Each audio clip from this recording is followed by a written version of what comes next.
Os nossos cumprimentos a todos que acompanham a preleção oferecida pelo Centro Espírita Paulo de Tarso. Vamos agradecer a Deus por esta oportunidade bendita do estudo e da reflexão do Evangelho.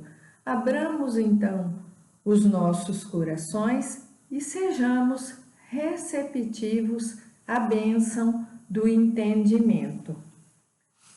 Hoje, o capítulo que nós vamos estudar e refletir é o capítulo 13 do Evangelho segundo o Espiritismo, que a mão esquerda não saiba o que faz a direita. Itens de 1 a 4. Fazer o bem sem ostentação e os infortúnios ocultos. Fica para todos nós que façamos, quando tivermos um tempinho, a leitura detida do capítulo completo, porque vai ajudar ainda mais o esclarecimento para todos nós. Ouçamos a leitura do texto evangélico. Fazer o bem sem ostentação. Guardai-vos, não façais as vossas boas obras diante dos homens, com o fim de serdes vistos por eles. De outra maneira, não tereis a recompensa da mão de vosso Pai que está nos céus. Quando, pois, dás a esmola, não faças tocar a trombeta diante de ti, como praticam os hipócritas nas sinagogas e nas ruas, para serem honrados dos homens. Em verdade vos digo que eles já receberam a sua recompensa. Mas quando dás a esmola, não saiba a tua esquerda o que faz a tua direita, para que a tua esmola fique escondida, e teu Pai que vê o que fazes em segredo te pagará. Evangelho de Mateus, capítulo 6, versículos 1 a 4. Item 2. E depois que Jesus desceu do monte, foi muita gente do povo que o seguiu, e eis que vindo um leproso o adorava, dizendo: Se tu queres, Senhor, bem me podes limpar. E Jesus, estendendo a mão, tocou-o, dizendo: Pois eu quero, fica limpo. E logo ficou limpa toda a sua lepra. Então lhe disse Jesus: Não o digas a alguém, mas vai, mostra-te ao sacerdote e faze a oferta que ordenou Moisés para lhes servir de testemunho a eles. Evangelho de Mateus, capítulo 8, versículos de 1 a 4. Quanto ao item 2, Jesus não praticou a ostentação diante de sua boa obra, não. O que ocorreu foi que ele passou uma orientação ao curado para ir dar o testemunho aos sacerdotes e a oferta determinada na lei da época para recuperar o direito de conviver em sociedade. Agora vamos voltar para o item 1. Que a mão esquerda não saiba o que faz a direita é uma figura que caracteriza a caridade praticada com modéstia, sem tocar a trombeta, sem fazer alarde, sem querer se aparecer, sem buscar a visibilidade das nossas boas obras.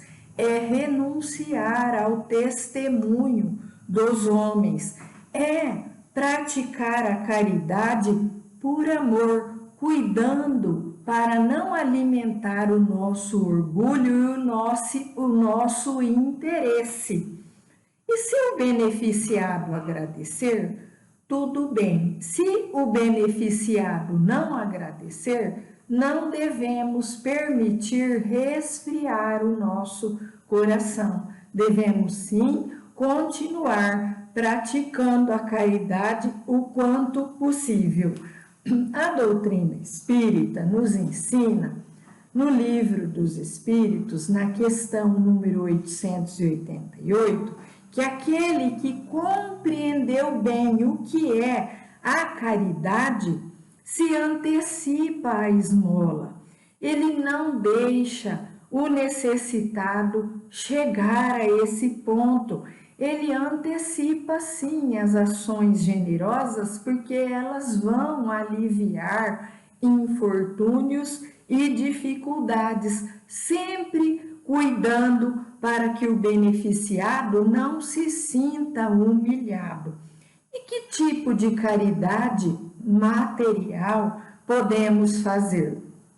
Nós podemos repartir alimentos, doar alguns alimentos, doar material escolar para aqueles que sentem necessidade, podemos doar calçados, roupas em geral, brinquedos, utensílios em geral, todos limpos e em bom estado. Se pudermos fazer a doação de novos, melhor ainda. Podemos também ajudar com o donativo para que as pessoas possam comprar medicamentos. Também podemos prestar um serviço. Todos nós podemos prestar um serviço para alguém ou para alguma instituição. E também podemos ainda contribuir com certa regularidade para as entidades organizadas que fazem chegar esses donativos, essas doações para as famílias carentes. Um pensamento que ajuda muito tocar o nosso coração para essa prática é esse: devemos agradecer a Deus por podermos ajudar. Que maravilha podermos ajudar! E se por agora não está sendo possível a prática da caridade material, podemos sim fazer a caridade moral, que é o agir com amor.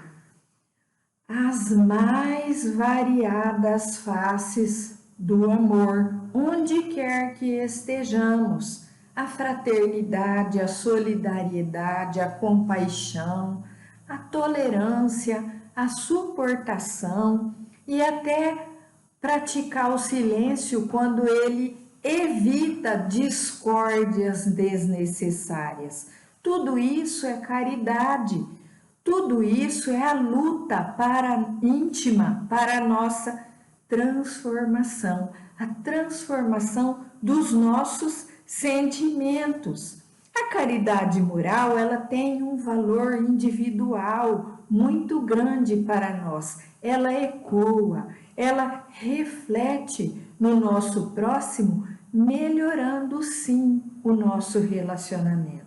E se não melhorar, ao menos equilibra, ao menos neutraliza alguns conflitos em todas as áreas, onde quer que estejamos. Isso é a reforma íntima tão incentivada pela doutrina espírita. Façamos a caridade material o quanto possível, se não pudermos, façamos em nosso próprio benefício e em benefício da ambiência do nosso círculo a caridade moral. E o item 4, os infortúnios ocultos, que consta deste capítulo 13, traz um relato de uma senhora caridosa que leva donativos, mantimentos e agasalhos a um local carente para as famílias necessitadas, e ela ainda leva sua filha para aprender a boa ação que a mãe está fazendo. E também ainda vai ao hospital visitar um pai de família doente, levando notícias dos familiares e palavras consoladoras, e esse relato está bem completinho lá no item 4. Mas vamos associar este relato dos infortúnios ocultos com o relato da Condessa Paula, registrado por Allan Kardec no livro O Céu e o Inferno. Condessa Paula morreu aos 36 anos de idade e ela tinha um espírito evoluído e ela passou pela prova da riqueza. Consta lá no relato do livro Céu e Inferno que ela era bonita, rica, nascida em uma família ilustre e morreu aos 36 anos em 1851. E diz a literatura que era uma pessoa cuja morte põe em todas as bocas as seguintes palavras: porque Deus retira tão cedo pessoas como essa da terra? Ela era boa, doce e indulgente para com todos, praticava a caridade do coração e não a da ostentação.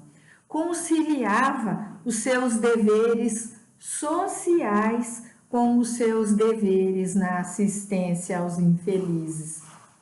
Quando nós lemos o relato completo, nós entendemos que o pensamento dela era o seguinte: ela entendia como um dever a caridade material para com os mais necessitados. Era dessa forma que ela via e no tratamento também para com aqueles que trabalhavam no lar dela.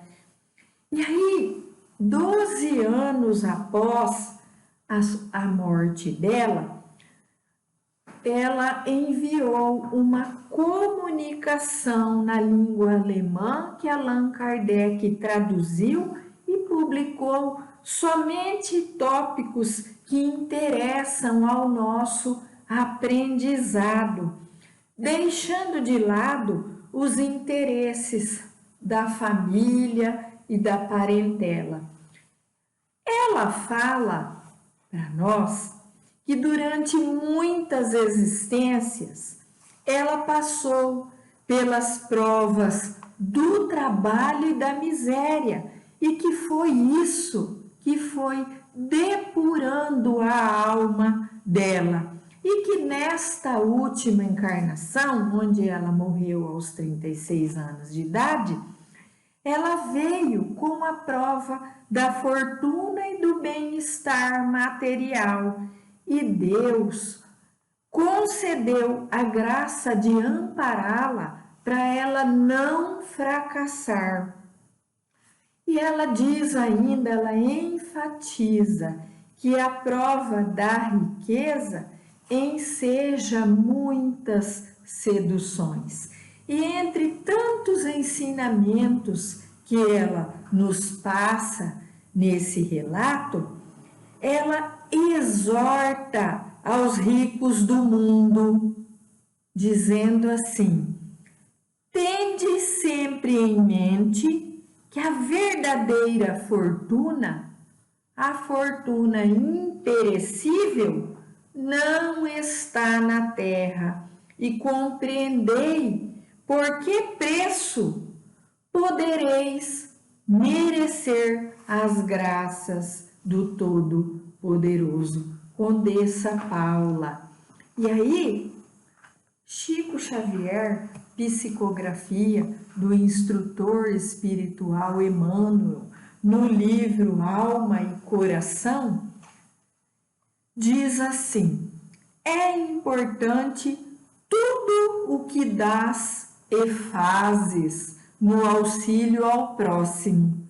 Todavia, é sempre mais importante para os outros e a favor de ti mesmo a maneira como dás isso ou fazes aquilo, de vez que todo benefício sem amor é comparável ao poço raso, cujas águas de ontem secam hoje por falta de vida e circulação.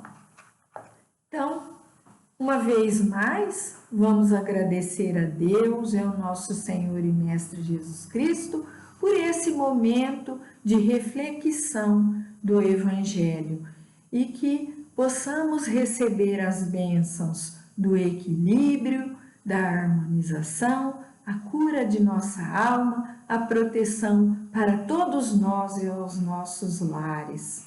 Assim seja, graças a Deus e muito obrigada pela oportunidade do trabalho na seara do Mestre.